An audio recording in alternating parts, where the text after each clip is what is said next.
Esta es una butaca que va junto con el sofá.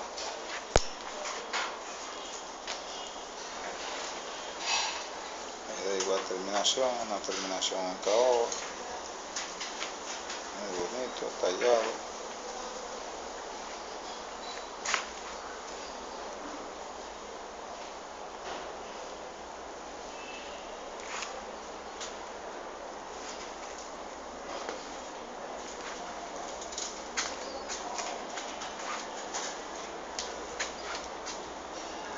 Igualmente se le está haciendo una toma sin el tapiz.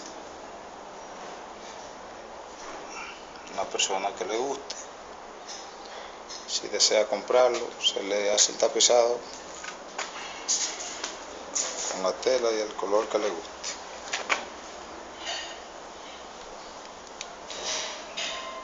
Este es un mueble bastante fuerte y muy delicado, con buen espesor de madera de primera.